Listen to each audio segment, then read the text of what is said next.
दोस्तों, आज हम जिस मूवी को जानने वाले हैं उसका नाम है विरूपक्षा। मूवी काफी बढ़िया है, देखने में काफी इंटरेस्टिंग है और आपको देखने में भी काफी मजा आएगा। और इसके आईएमडीबी रेटिंग भी अच्छी है। तो चलिए बिना किसी देरी के चलते हैं सीधे मूवी की तरफ। कहानी की शुरुआत होती है 1979, जहां पर हम देखते हैं वेंकट जलावधी नाम के एक आदमी को, जिसने प्रीस्ट जैसी वेशभूषा बनाई होती है और वो एक सेरेमनी कर रहा होता है। उसने एक सर्कल बनाया हुआ था जिसके अंदर एक मरी हुई लड़की थी और सामने उसकी वाइफ बैठी हुई थी। और यहाँ पर वेंकट कोई रिचुअल्स कर रहा होता है जो कि काफी डार्क हमको देखने में लग रहा था। और आगे चलकर उसकी वाइफ कांपने लगती है, उसकी बॉडी अखड़ने लगती है और बाहर हलचल होना शुरू हो जाती है। अब तभी वेंकट के घर के अंदर गांव वाले घुस जाते हैं, जो उस पर गुस्सा कर रहे थे, उसको मारने आए थे, क्योंकि उनके हिसाब से वेंकट काला जादू करता था, जिसके चलते उसने पिछले दिनों में गांव के ढेर सारे बच्चों को खत्म कर दिया है। अब सभी गांव वाले उसे और उसकी वाइफ को बाहर लेकर आते हैं, लेकिन शॉकिंगली वेंकट अभी भी इनकांटेशन को रीड कर रहा होता है। तब गांव के मुखिया गांव की भलाई और यहाँ पर काली शक्तियों को खत्म करने उसे और उसकी वाइफ को जिंदा ही जला देने का आदेश देते हैं, जिसके बाद उन दोनों को आग लगा दी जाती है और उनका बेटा भैरव ये सब देख रहा होता है। अब मरते हुए वेंकट की वाइफ इस गांव को शाप देती है कि आज से 12 साल बाद एक गांव एक शमशान बन जाएगा, यहाँ के सभी लोग खत्म हो जाएंगे। अब अगले दिन सब लोग बोलते हैं कि भैरव एक इविल ब्लड है और आगे चलकर वो भी गांव का बुरा करेगा, तो उसे मार देना ही चाहिए। लेकिन गांव के सरपंच हरिश्चंद्र प्रसाद सबको समझाते हैं और भैरव को दूसरे किसी गांव के अंदर एक ऑर्फनेज में एडमिट करवा देते हैं, जहां पर हम दिन रात उसे बरले की आग में जलते हुए और हर वक्त कुछ इनकांटेशन को रीड करते हुए देखते हैं। अब कहानी 1991 में आती है और हम देखते हैं गांव के आदमी सिद्धा को, जो अपने खेत में कुछ काम करने गया था। तभी उसके पास कुछ पजेस कौवे आ जाते हैं, मीन्स ऐसे कौवे जिनके ऊपर तंत्र मंत्र किया गया था। वो कौवे उसके ऊपर अटैक करते हैं, जिसके बाद वो बेसुध हालत में कहीं चला जाता है। अब हम देखते हैं सूर्या को, जो कि अपने मदर और फ्रेंड के साथ गांव में आता है। और उसकी मदर का एक गांव जन्म स्थान है, जहां से वो सालों पहले यहाँ से चली गई थी और लगभग 15 साल के बाद वापस आ रही है। रास्ते में उनकी जीप पर एक कौवा टकरा कर मारा जाता है, जिसको वो एक अनहोनी मानती है। लेकिन सूर्या ये सब नहीं मानता था और वो आगे बढ़ जाता है। और वो लोग सूर्या की मदर की बहन की बेटी पार्वती के घर पर आ जाते हैं, जो कि अपने हस्बैंड और एक छोटे बेटे के साथ एक छोटे से घर में रहती थी। यहाँ पर हम नोटिस करते हैं कि पार्वती के कान में कुछ दिक्कत है, जिसका ध्यान रखने के लिए सूर्या उसे कहता है। अब गांव के अंदर सावन के एकादशी का मेला लगने वाला होता है, जिसकी तैयारी शुरू होती है और पंडित जी सबको राज पुस्तक, जो कि सालों पहले मंदिर की स्थापना से गांव के आदेश की पुस्तक है, जिसके अंदर हर चीज का समाधान लिखा हुआ है, उसको पढ़कर मेले के लिए चीजें बता देते हैं। अब गांव के लोग सिद्धा के बारे में पूछते हैं, जो कि पिछले एक हफ्ते से गायब था। अब रात को सूर्य अपने फ्रेंड के साथ बैठकर बातें कर रहा होता है। तभी उसकी नजर एक चोर पर पड़ती है, जो कि मुर्गियां चुरा रही थी। और उसको पकड़ता है तो एक लड़की होती है और वो अपनी मस्ती के लिए मुर्गियां चुरा रही थी, तो सूर्या उसे छोड़ देता है। जिसके बाद अगले दिन सूर्या अपनी मदर के साथ सरपंच हरिश्चंद्र प्रसाद के घर पर खाने के लिए जाता है, जहां पर उसकी मुलाकात उसी चोरनी से होती है, जो कि कोई और नहीं बल्कि सरपंच की बेटी नंदिनी है, जिसके साथ वो थोड़ा बहुत मजाक करने लगता है। यहाँ पर उस सरपंच के नौकर की बेटी सुधा से भी मिलता है और उससे भी थोड़ी बहुत बात करता है। कुछ देर के बाद में वहां पर एक गांव के डॉक्टर आते हैं, जो कि नंदिनी को इंजेक्शन लगाते हैं, क्योंकि उसको दौरे पड़ने की बीमारी होती है। इसके अंदर उसकी बॉडी अकड़ने लगती है और कांपने लगती है, और अगर उसे टाइम टू टाइम इंजेक्शन ना दिया जाए तो उसकी जान पर खतरा आ सकता है। अब अगले दिन सूर्या देखता है कि नंदिनी चोरी छिपे सुधा को दूसरे गांव के प्रेमी से मिलने में हेल्प कर रही है। और तब सूर्या उनसे बात करके थोड़ा बहुत चिढ़ाता है। सुधा का प्रेमी कुमार उसे बहुत प्यार करता था और गांव में आने पर उस पर शक होता है, तो सूर्या कह देता है कि वो उसे गांव में अपना रिलेटिव बताकर आने देगा और इस तरह से वो भी उन दोनों की हेल्प करता रहेगा। बस उनके साथ नंदिनी भी उसे मिलने आए, क्योंकि उनको पसंद करने लगा था। कुछ दिन तक ऐसे ही चलता रहता है और एक दिन सुधा कुमार को बताती है कि उसकी शादी कहीं और तय हो गई है, जिसको सुनकर वो बहुत दुखी होता है और उसको मनाने की कोशिश करता है, जिसके अंदर नंदिनी और सूर्या भी उसकी मदद करते हैं और सुधा उससे ही अपने सच्चे प्यार का इजहार करके उससे ही शादी करने की बात करती है। अब कुछ दिन और बीत जाते हैं और मेला लग चुका था और अब सूर्या को अपनी मदर के साथ वापस शहर जाना था और जाने से पहले उसकी मदर अपना घर पार्वती के नाम कर देती है ताकि वह अच्छी तरह से रह पाए और इस छोटे घर को छोड़ दे। वही सूर्या नंदिनी से अपने प्यार का इजहार करने वाला था, लेकिन वो उसके प्रपोजल को एक्सेप्ट करने में हिचकिचा रही थी और कहती है कि वो अपनी मदर की यादों के साथ जी रही है, उनसे दूर नहीं होना चाहती है। पर वो कहता है कि उससे शादी कर ले तो उसकी माँ से उसको मिलवा देगा और जब तक वो गांव से बाहर नहीं जाता तब तक उसे नंदिनी के जवाब का इंतजार रहेगा। कुछ समय और बीत जाता है और मेला खुल जाता है, जहाँ पर हम सिद्धा को देखते हैं जो कि इतने दिनों से जंगल में भटक रहा था। इसकी हालत काफी खराब हो गई थी और उसकी बॉडी पर बहुत सारे छाले आ चुके थे। वो गांव में आता है और मंदिर के अंदर जाता है, जहां पर वो खून की उल्टियां करके अपने प्राण छोड़ देता है। अब ये बात सबको पता चलती है तो बहुत ज्यादा सभी परेशान हो जाते हैं।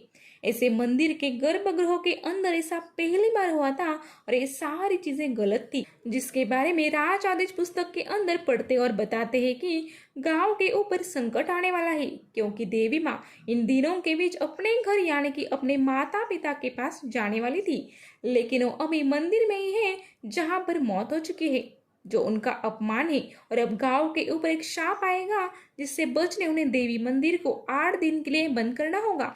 गांव को 8 दिशाओं से बंद करना होगा, जहां से ना तो कोई अंदर आ पाएगा ना ही बाहर जा पाएगा। और गांव के सभी लोगों को अपने घर के अंदर के सभी छोटे से बड़े मंदिर को, चाहे कुछ भी भगवान की चीज हो, उसे अंदर रख के उसको ताले से बंद करना होगा। और इन 8 दिनों में उन्हें इविल शक्तियां परेशान कर सकते हैं, जिससे उन्हें खुद निपटना होगा। और अगर यह क्रिया फेल हुई तो पूरा गांव शाप से खत्म हो जाएगा, यानी कि पूरा गांव तबाह होने की कगार पर था।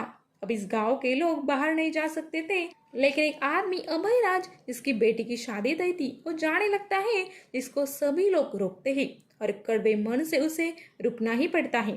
सूर्या, उसकी मदर और फ्रेंड इस गांव से जा सकते थे, क्योंकि सूर्या यहाँ का नहीं था और उसकी मदर सालों पहले गांव छोड़ चुकी थी, तो लोग गांव से चले जाते हैं। और सूर्या अंतिम वक्त तक नंदिनी के जवाब के बारे में सोचता रहता है, लेकिन वो नहीं आती, क्योंकि उसे टेंशन की वजह से दौरा पड़ता है और उसके सारे इंजेक्शन भी टूट जाते हैं।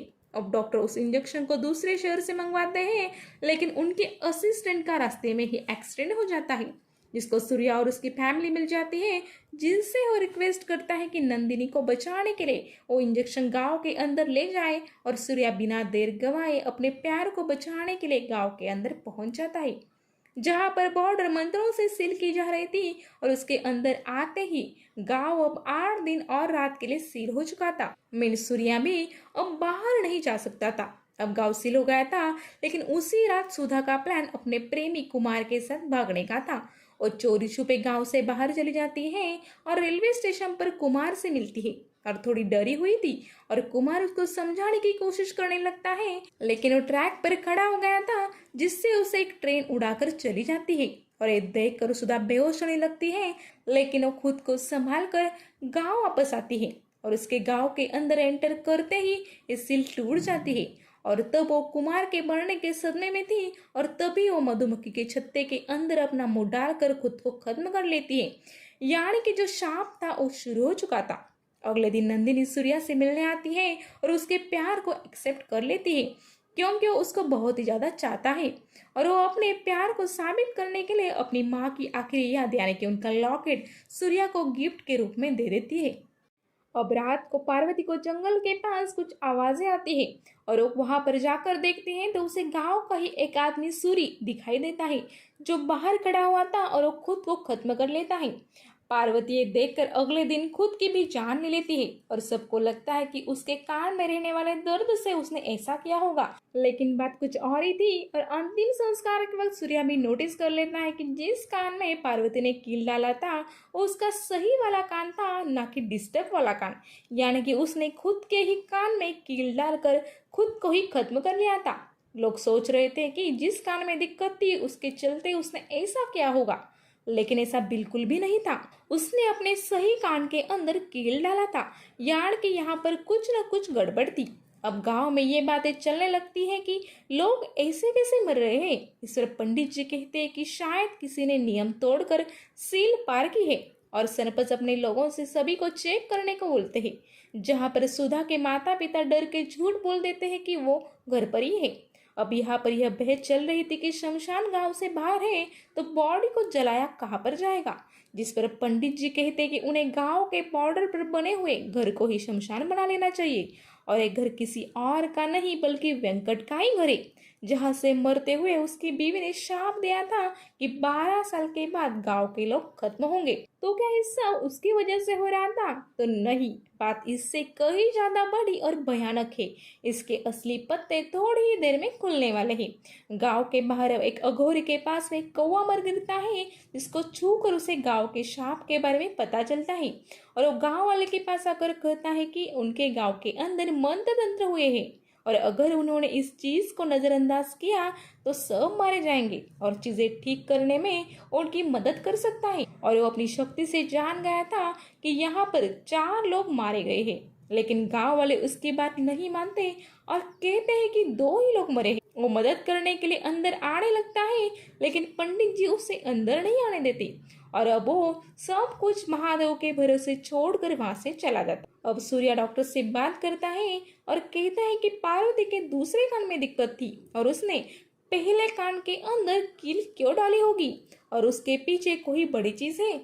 और अघोरी की बात बिल्कुल सही थी। अब वो दोनों सूर्य के घर जाते हैं उसकी मौत के बारे में इन्वेस्टिगेट करने के लिए, और वो भी अपने काम के लिए बिल्कुल सही सलामत निकला था। और आगे चलकर उन्हें झाड़ियों के अंदर उसकी साइकिल मिलती है, जिससे थोड़ी ही आगे उन्हें सुधा की बॉडी मिल जाती है। अब सूर्य इसके बारे में सोचने लगता है, और उसको सुधा के बैग से ट्रेन टिकट मिले थे। जहां पर वो कॉल करता है तो उसको पता चलता है कि यहाँ पर एक कपल तो आया था। इसके अंदर लड़का तो ट्रेन के ट्रैक के ऊपर आकर मारा गया, और वो अपनी फ्रेंड को भेजकर कंफर्म करता है कि वो मरने वाला लड़का कुमारी था, यानी कि एक हंसता खेलता कपल खत्म हो गया था। अब वो बहुत परेशान था और सीधे पंडित जी के पास जाता है, जो कि खुद बहुत दिक्कत में थे, क्योंकि उनकी गायों ने दूध देना बंद कर दिया था और उसकी जगह पर खून देने लगी थी। और उनको बताता है कि गांव के बारे में जो बात उस अघोरी ने की थी वो बिल्कुल सच है। यहाँ पर शाप चल रहा है क्योंकि सुधा के सामने कुमार खत्म हुआ। फिर सुधा ने खुद का मुंह मधुमक्खी के छत्ते के अंदर डालकर खुद को खत्म किया, और उसको सूर्य ने देख लिया था, लेकिन वह तब तक खत्म हो चुकी थी। और फिर सूर्य ने खुद को खत्म कर लिया, और सूर्य को मरते वक्त पार्वती ने देखा था, और खतरा उस पर है जिसने पार्वती को आखिरी टाइम देखा हो, और उसको किसी और ने नहीं बल्कि नंदिनी ने ही देखा था। और सूर्या उसको बचाने के लिए भागता है, वो उसके घर जाता है, जिसको एक आदमी बताता है कि नंदिनी उस घर की ओर जा रही है, और वहां पर जाकर वो कुएं में जंप कर देती है, लेकिन सूर्या मौका रहते उसको बाहर निकालकर बचा लेता है। अब तक सभी लोग बहुत डरे हुए थे, और नंदिनी बेहोश थी, जिसको देखकर पंडित जी कहते हैं कि ये शाप हवा तक फैल जाएगा और पूरे गांव में शमशान बनने वाला है। और जब सुधा ने अष्टचक्र बंधन को तोड़ा तो उस घर की काली शक्तियां जाग गई, यानी कि वेंकट के घर की, और उसने अपने शाप को शुरू कर दिया, जो कि मरते वक्त वेंकट की वाइफ ने दिया था। पंडित जी इससे बचने के लिए राजदेश पुस्तक मंगवाते हैं, और वही सूर्या डॉक्टर से पूछता है कि 12 साल पहले ऐसा क्या हुआ था, और वो बताते कि 12 साल पहले यहाँ पर बच्चे बीमारी से मिस्टीरियस तरीके से मरने लगे थे, और कुछ वक्त बाद शहर से वेंकट यहाँ पर अपनी फैमिली के साथ रहने आया था। जिसके ऊपर संकट नहीं आया तो लोगों को उस पर शक हुआ था, और एक दिन सिद्धा ने उसे एक मरी हुई बच्ची को घर ले जाते हुए देखा और गांव वालों को बताया, जहां पर वो काला जादू करते हुए पाया गया था, और उसको उसकी बीवी के साथ जिंदा ही जला दिया गया। बाद में उसके घर से रोने की चिल्लाने की आवाजें आने लगी, साए दिखने लगे, और गांव के खातिर उस घर को भी सील कर दिया गया, जहां पर कोई कभी गया ही नहीं। सूर्या ये सब सुनकर कहता है कि उन्हें सारे सवालों के जवाब उसी घर से मिलेंगे, क्योंकि सब कुछ वही से शुरू हुआ था। अब वो दोनों घर के अंदर जाते हैं, और वहां पर उन्हें बुक प्रिंट मिलता है, यानी कि पहले यहाँ पर कोई बुक थी जो कि अब गायब है।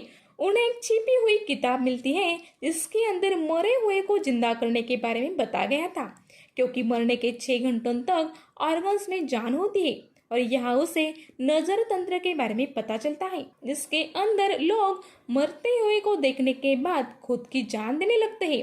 गांव के पंडित जी राज पुस्तक में देख कर बताते हैं कि सूर्य ग्रहण के वक्त बुरी शक्तियां कमजोर होती है और उनको शापित व्यक्ति यानी कि नंदिनी को एक लकड़ी के संदूक में डालना होगा। उसके बाद सभी लोग ब्लड ऑफर करेंगे और फिर उसे जला दिया जाएगा। और यही एक तरीका है उनको बचाने का, नहीं तो इस शाप पूरे गांव को ही खत्म कर देगा। अब वो एक संदूक मंगा लेते हैं। तब हरिश्चंद्र उनको रोकते हैं, पर कोई उनकी बात नहीं मानता, क्योंकि एक गांव के लोगों की जान का सवाल था और 12 साल पहले भी उन्होंने यही किया था। अब सूर्या वहां पर आता है और नंदिनी की जान बचाने के लिए सबसे कहता है कि उसे थोड़ा सा वक्त चाहिए और वो गांव के बाहर जाएगा और सब कुछ ठीक करने का तरीका लेकर ही लौटेगा। इस पर पंडित जी भी मान जाते हैं, क्योंकि अष्ट चक्र बंधन वैसे ही टूट गया था।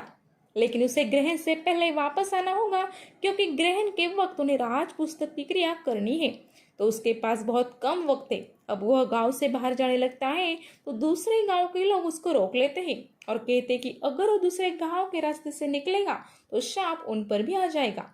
लेकिन वो जैसे तैसे करके गांव से निकल जाता है। अब वो उसी ऑर्फनेज में जाता है जहां पर भैरव को एडमिट किया गया था, और यहाँ पर उसे उसके बारे में पता चलता है कि जब से वो यहाँ पर आया था तब से वो किसी से दोस्ती भी नहीं करता था, किसी से बात भी नहीं करता था। उस दिन रात भर चैंटिंग करता रहता था और रात भर यहाँ वहाँ उर्स के अंदर क्रिया करता रहता, और वो इतना पावरफुल हो गया था कि लोगों को देखकर ही उन्हें वश में करके तुरंत हंट कर देता था। एक रात तो न्यूड हालत में क्रिया करने गया और वापस आने पर उसको उन्होंने पकड़ लिया था, जिसको उसने अपनी आंखों से ही पैरालाइज कर दिया और वो हमेशा के लिए भाग गया। खैर, अब सूर्या जंगल में भैरव को ढूंढने के लिए जाता है, जहां पर उसको ढेर सारे अघोरी मिलते हैं, जो कि उसको गलत समझ लेते हैं और उसको मारने के लिए आगे बढ़ते हैं। लेकिन उसके पास कोई पावर थी जिससे वो बच जाता है और अघोरी परेशान होकर उसको खत्म करने की ठान लेते हैं। लेकिन तभी वहां पर वो अघोरी आता है जो गांव में आया था, और वो सबको समझाता है कि सूर्या मदद लेने के लिए आया है। अब सूर्या उसको गांव के नजर तंत्र के बारे में बताता है, जिस पर वो कहता है कि यह तंत्र तो सदियों पहले होता था और ये चीज तो आत्मा की शुद्धि के लिए करी जाती थी, जो कि बहुत ही कठिन है और इसको हर्ट साइकोलॉजी भी कहते हैं। और अगर ये कोई कर रहा है तो पूरे गांव को खत्म करना चाहता है। अब वो लोग एक गुफा के अंदर जाते हैं जहां पर तंत्र किए जाते थे, और अघोरी को पता चलता है कि यहीं पर भैरव ने वो क्रिया की थी। और यहाँ पर रखे कोई डॉक्यूमेंट से सूर्या को ये पता चल जाता है कि भैरव कोई और नहीं बल्कि कुमारी है, और उसने सेल्फ सैक्रिफाइस दिया था अपने मकसद को शुरू करने के लिए। और उन लोगों को यहाँ पर असली राज पुस्तक भी मिल जाती है, जिसको नकली वाली से बदल दिया गया था। यानी कि जो अभी तक गांव के अंदर मंदिर के अंदर किताब थी, गर्भगृह के अंदर थी और रिचुअल्स में इस्तेमाल हुई थी, और भैरव के प्लान के अकॉर्डिंग गांव को खत्म करने के लिए हो रहा था। यानी कि कुमार के कहने पर, और वो गांव को बचाने के लिए नहीं था, और वो भगवान उन्हें बचा सकते थे, तो मंदिर पहले ही बंद करके भगवान को ही रोक दिया गया। अब अघोरी बताते हैं कि जो आत्मा होती है ना, कि वो खुद से ज्यादा कुछ नहीं कर सकती, तो सबसे पहले कुमार ने खुद को खत्म किया। आत्मा बनकर उसने सुधा को अपने वश में किया, और ये पूरा का पूरा क्रिया के हिसाब से था। भैरव की आत्मा सुधा के शरीर के सहारे गांव के अंदर बने हुए अष्ट चक्र बंधन को तोड़ देती है। लेकिन ये अकेली आत्मा नहीं थी, उसका साथ कोई और देकर उसको कमांड कर रहा है, और देर होने से पहले उन्हें उस व्यक्ति को खुद को खत्म करने से पहले खत्म करना होगा, और ऐसे ही ये शाप टूट जाएगा। और इधर ग्रहण शुरू हो जाता है और सभी लोग नंदिनी को लेकर संदूक में डालकर ब्लड ऑफरिंग शुरू कर देते हैं, ताकि शाप को खत्म कर पाए। लेकिन राज पुस्तक में जो लिखा था वो असल में भैरव और उसके साथी का प्लान था। यानी कि गांव वाले जो भी कर रहे हैं वो गलत है और पूरा गांव मारा जाएगा, जिसके अंदर पहली बली मासूम नंदिनी की होगी, जो कि सूर्या का प्यार है। अब सूर्या अघोरी के साथ वापस गांव आने लगता है। अघोरी कहते हैं कि सूर्या के पास भी कोई शक्ति है, क्योंकि उसे कुछ नहीं हुआ और अघोरी उसके तेज से पीछे हो जाते हैं और तभी उनका एक्सीडेंट हो जाता है। अब दोनों खुद को संभाल कर आगे बढ़ते हैं और उन्हें दूसरे गांव के लोग घेर लेते हैं। अब सूर्य अघोरी जी को गांव भेज देता है मंदिर खोलने के लिए और सबको समझाता है कि वो ये सब सबको बचाने के लिए कर रहा है। अब इधर अघोरी मंदिर खोल देते हैं और सूर्या भी उस घर के पास पहुंच जाता है, यानी कि वेंकट के घर में। और देखता है कि अब सभी लोग तंत्र के वश में आ गए हैं और अघोरी उसे कहते हैं कि जिस चक्र में नंदिनी है वो अग्नि चक्र है और वो खुद भैरव की आत्मा को भटकाने के काम करते हैं। तब तक कोई जाकर पता लगाए कि गांव के अंदर कौन है जिसने भैरव का साथ दिया था। अब यहाँ पर सरपंच हरिश्चंद्र प्रसाद नहीं थे, तो सूर्या उनके घर जाता है और वहाँ वो नहीं मिलते, लेकिन उनके तहखाने के अंदर से सालों पहले से हो रहे तंत्र के निशान मिलते हैं। और अब सरपंच भी उसको मिल जाते हैं जिनसे वो सच पूछता है। और दोस्तों यहाँ पर पता चलते हैं मूवी के असली राज। तो उस दिन वेंकट की फैमिली के अंदर दो लोग, वो खुद और उसकी वाइफ मारे गए थे। बेटा ऑर्फनेज पहुंच गया था, लेकिन फैमिली सिर्फ 3 लोगों की नहीं थी, बल्कि परिवार के अंदर 4 लोग थे और चौथे थी उनकी बेटी, जो कि कोई और नहीं बल्कि नंदिनी है। अंदर से रोने चिल्लाने की आवाज उसी की आया करती थी और शैडो में वही दिखा करती थी। और शुद्धि के बाद हरिश्चंद्र वहां पर गए तो उन्हें वो बच्ची मिली जिसको अगर वो गांव वालों को सौंप देते तो गांव वाले उसको मार डालते। इसलिए उन्होंने उसको पाला और अपनी बेटी की तरह पेश किया। और भैरव का साथ वही दे रही थी जो कि खुद भी तंत्र करती थी। जी हाँ, मतलब ट्विस्ट देख रहे हो कितने बढ़िया है। और उसके अंदर का भैरव अघोरी से लड़कर उसे घायल कर देते हैं और अपनी तंत्र क्रिया करके उस पेड़ पर आग लगाते हैं जहाँ पर उनके पेरेंट्स मारे गए थे। दोनों बच्चे अपने पेरेंट्स की मौत का बदला ले रहे थे, जिसके लिए कुमार ने तो खुद को खत्म कर लिया और सभी गांव वालों को आग में जाने का कमांडो देते हैं, क्योंकि पूरे गांव वाले तंत्र के बस में थे। अब तक सूर्या वहां पर आ जाता है और कहता है कि ये गलत है। इस पर नंदिनी बोलती है कि गांव वालों ने उनके पेरेंट के साथ गलत ही किया था, पूछा भी नहीं कि वो करना क्या चाहते हैं और उनको मार दिया। अब वो असली सच बताते हैं। वो बताते कि उनकी मदर शुरुआत से पैरालाइज थी और उसको ठीक करने के लिए उनके पिताजी वेंकट ने हर एक चीज आजमा ली थी, लेकिन साइंस उनको ठीक नहीं कर पाया। उन्होंने अथर्ववेद से सिद्धियों को पाया और उसकी पावर से एक लॉकेट बनवाया और लॉकेट अपनी पत्नी को पहना दिया और यही लॉकेट अभी सूर्या के पास है, इसलिए उसे कुछ नहीं हो रहा था। यानी कि वेंकट बुरा इंसान नहीं था, बल्कि वो बच्चों को मरता देख दुखी था और उसने फैसला किया कि वो दोबारा जिंदा करने वाली क्रिया से बच्चों को जिंदा करेगा। लेकिन गांव वालों ने उसे पहले ही बार में पकड़ लिया और गलत समझ लिया और जान से मार दिया। सूर्या नंदिनी को समझाने की कोशिश करता है, लेकिन नंदिनी नहीं मानती और उस पर अटैक करती है, लेकिन उसका लॉकेट उसको बचा लेता है और वो बार बार समझाने की कोशिश करता है कि वो सब कुछ भूलकर गांव वालों को माफ कर दे, क्योंकि उन्होंने भी नादानी में ही गलती की थी। लेकिन वो और भैरव उस पर बार बार अटैक करते हैं और गांव वाले भी आग में गिरने लगते हैं। अब नंदिनी पिघलने लगती है और वो चक्र से बाहर आती है और वो सूर्या से कहती है कि उसके प्यार से वो धीरे धीरे सबको माफ कर देगी। लेकिन सूर्या टूटे दिल और भरे मन से उसको स्टैप करके खत्म कर देता है, क्योंकि जब तक नंदिनी और भैरव की आत्मा जिंदा है यहाँ पर गांव का शाप खत्म नहीं हो सकता। और उसके मरते ही भैरव की आत्मा भी चली जाती है और गांव वाले भी होश में आ जाते हैं और सब कुछ ठीक हो जाता है। अब मूवी की एंडिंग सीन में नंदिनी का अंतिम संस्कार हो रहा था और मेरे हिसाब से प्यार का बलिदान बहुत गलत हुआ।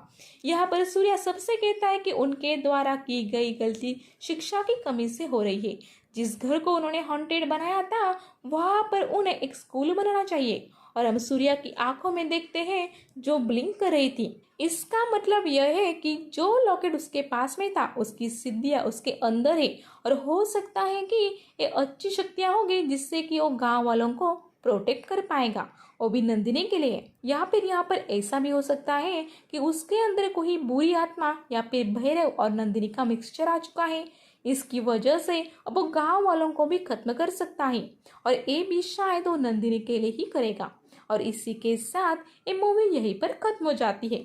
इसकी एंडिंग यहाँ पर सही नहीं है, मेरा मतलब है बिल्कुल भी हैप्पी एंडिंग नहीं है। आप देखो यहाँ पर पूरा का पूरा लॉस हुआ है। गांव वाले भी मारे गए और कहीं ना कहीं सरपंच भी जानते थे कि उसके पेरेंट्स के साथ गलत हो रहा है। मूवी काफ़ी इंटरेस्टिंग है, काफ़ी बढ़िया है। उम्मीद करती हूँ कि आपको वीडियो पसंद आई होगी। पसंद आई हो तो वीडियो को लाइक कर दीजिए और चैनल पर नए हैं तो सब्सक्राइब कर दीजिए। Good bye.